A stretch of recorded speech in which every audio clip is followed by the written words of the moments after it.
महाराष्ट्र के सोलापुर जिले में होने वाले आगामी महानगर पालिका चुनाव के मद्देनजर मजलिस-ए-इत्तेहादुल मुस्लिमीन पार्टी ने अपनी कमर कस ली है, जिसके चलते एमआईएम विधायक अकबरुद्दीन ओवैसी ने जनसभा को संबोधित करते हुए लोगों से एमआईएम के पक्ष में वोट करने की अपील की। इस मौके पर जहां तक नजर जाती वहां तक भीड़ ही भीड़ नजर आती। प्रधानमंत्री नरेंद्र मोदी पर तंज कसते हुए अकबरुद्दीन ओवैसी ने कहा कि मोदी नवाज शरीफ से मुलाकात किए, उन्हें गले से लगाया, उनके साथ चाय पिया, लेकिन नतीजा कुछ भी नहीं निकल पाया। मुख्य विषय से ध्यान हटाने का अकबरुद्दीन ओवैसी ने पीएम मोदी पर आरोप लगाया। मिस्टर मोदी नवाज शरीफ से मिले, गले लगाए, चाय पिए, सब कुछ किया, क्या हुआ? 56 इंच का सीना, एक लाश आएगी तो 10 गर्दनें देंगे। अरे क्या हुआ?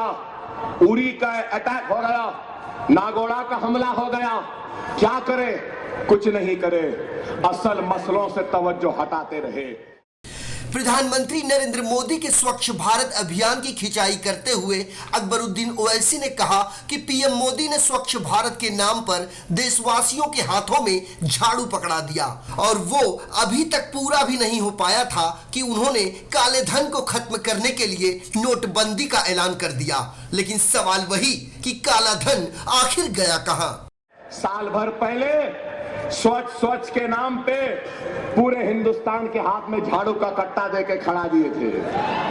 पूरे हिंदुस्तान झाड़ू लेके साफ कर रहा था, वो खत्म हुआ, नोटबंदी ला दी। ब्लैक मनी, करप्शन, जाली नोट, कहां है ब्लैक मनी? कहां है जाली नोट? किधर है? कुछ भी नहीं है, सिर्फ और सिर्फ हिंदुस्तानियों को परेशान करने का मामला था। क्या हुआ बताइए? कुछ नहीं हुआ, कोई ब्लैक मनी नहीं आया। 15 लाख पूरे आ गए, उससे बढ़कर अकाउंट में आ गए। आज हमको हमारा पैसा नहीं मिलता। सोलापुर महानगर पालिका चुनाव के मौके पर मजलिस-ए-इत्तेहादुल मुस्लिमीन पार्टी के विधायक अकबरुद्दीन ओवैसी की जनसभा में लोगों का जनसैलाब उमड़ पड़ा, जिसका बखूबी फायदा उठाते हुए ओवैसी ने किसी पार्टी नहीं, किसी नेता नहीं, बल्कि सीधे देश के प्रधानमंत्री पर अपना निशाना साधा। आप बताइए, वजीर आजम हिंदुस्तान है, लबो लहजा देखिए, बात करने का अंदाज देखिए। बात करे कि कहते हैं कड़क चाय, नरम चाय, ऐसी चाय वैसी चाय। नरेंद्र मोदी, तुम चाय वाले थे, अब वजीर आजम हो। चाय वालों जैसा बात ना करो, क्योंकि हिंदुस्तान ने वजीर आजम बनाया।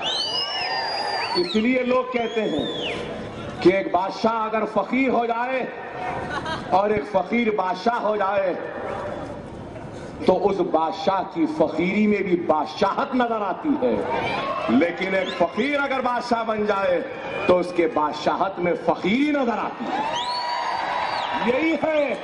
यही है। अरे आज मैं आपसे कहूंगा कि डरने या घबराने की जरूरत नहीं है, किसी से डरने की जरूरत नहीं है। किसी की मां नहीं जनी जो हमको खत्म कर सके। अरे हम हिम्मत वाले हैं, ये मुल्क हमारा था, हमारा है, हमारा रहेगा। महाराष्ट्र में हुए गत स्थानीय निकाय चुनावों में अप्रत्याशित जीत दर्ज कराने वाली एमआईएम का राजनीतिक कुनबा जिस तरीके से बढ़ रहा है, उससे बाकी के राजनीतिक दलों में हड़कंप मचा हुआ है। ऐसे में एमआईएम पार्टी को स्थानीय निकाय चुनाव में कितनी सफलता हाथ लगेगी, ये देखना बेहद दिलचस्प होगा। बहरहाल महाराष्ट्र के सोलापुर जिले में होने वाले आगामी महानगर पालिका चुनाव में एमआईएम पार्टी को कितनी सफलता हाथ लगेगी, ये देखना बेहद दिलचस्प होगा। कैमरामैन सबरोज शेख के साथ जुल्फिकार वड्डो, इन 24 न्यूज, सोलापुर।